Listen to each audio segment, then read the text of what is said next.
This your boy LDB. I'm put together a quick tutorial, man. On I see we got a lot of dialogue going on the forums. First off, let me say this, man. Anytime I respond to anybody's post or thread, it's not necessarily to prove you wrong or anything like that. I basically might just have a question on it and really can't understand how it can work.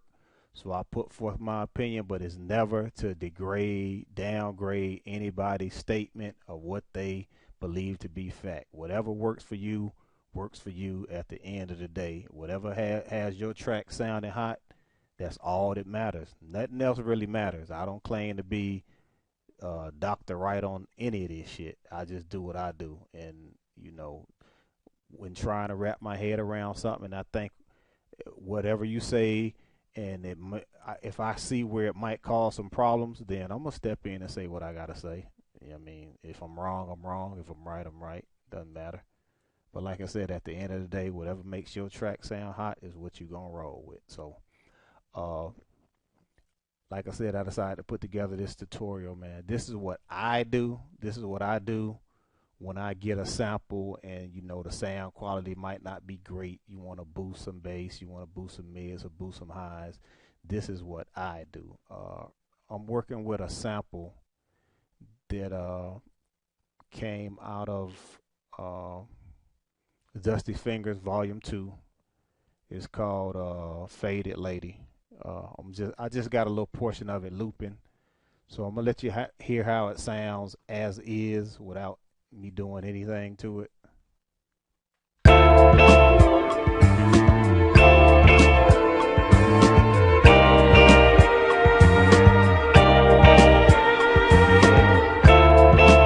As you can see, the sample sounds pretty good, man. But I mean, a little slight EQ in here, EQ in there can make it sound even better. And not to mention, add a little compression, and you can make this sample sound extremely fat. Now, the first thing I noticed when playing with this sample was you got some stereo imaging things going on here. As you can see, the right side is kind of dominant. So I want to clean that up first. I want to kind of balance that out. And one of the first things I always throw on my master track is a visualizer, so you can see what's going on. This is a good thing to put on your master track at the beginning of making a track, man, so you don't get anything too far out of phase or anything too far out of the stereo image to where you won't have no problems once you get it mixed down as far as it being played on different systems. This is one of the things you can definitely try to work on to keep bad things from happening later on after you got that thing mastered. After you get it mastered, it's too late. So basically, let me play a little bit of it so you can see what's going on. You're gonna see that the stereo field on the right hand side is kind of dominant. Basically, you can see it right here. And you really want to get that closer to the middle. You can have some things popping out left and right every once in a while, but you don't want anything staying like being constant on the right side like you're seeing right here. See right here? So I'm just going to go to that track, balance it out a little bit. If I move it over to the left, you can see it's getting more towards the middle right here.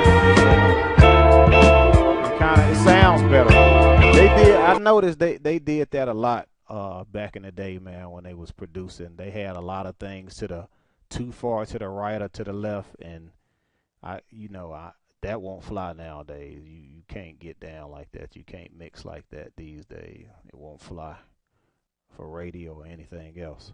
But anyway, dealing with this sample, like I said, it sounds pretty good, but you can make it sound even better. I got a couple of things over here on my sends. Let me get this out of the way. On my first send, I got a notch filter right here and a compressor. And basically, this is dealing with the bass side of the sample or whatever you messing with, your drums.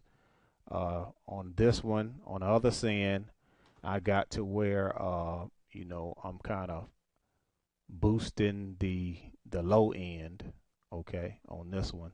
So I got my EQ boosting the low end, and I got that compressing. And on my third one, I'm boosting I'm boosting the high. So basically, what I took out here, I took out the mids on this one, and I'm basically putting everything back in the way I want it with these other two, as far as the highs and the lows right here and the highs right here. So again, this is how the sample sounds by without me doing anything to it.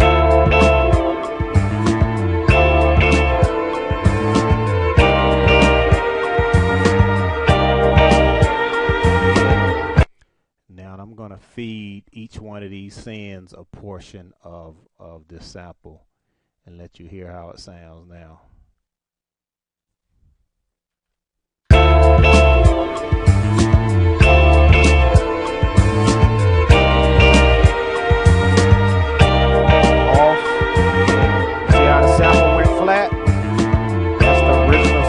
Sample. Just by me doing a little EQ and compression, that's the difference you get. Everything sounds bigger, everything sounds liver. So I mean, it depends on what you're working with. And by doing it this way, I can boost or cut whatever I want. I'm not limited to what I can do. I don't have something just working on the bass. I got 3 phases. I got the mids, the highs, and the lows covered. If I want to boost the highs, this one right here is giving my high boost. You see the EQ and the compressor for the highs.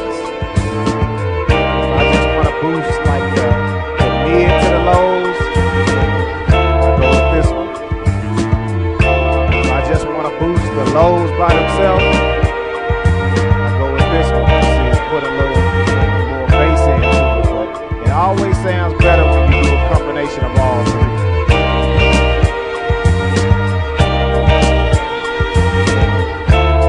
That's on. That's off. So you tell me which one sounds better. I mean, it's quite obvious if you're listening which one sounds better. Original.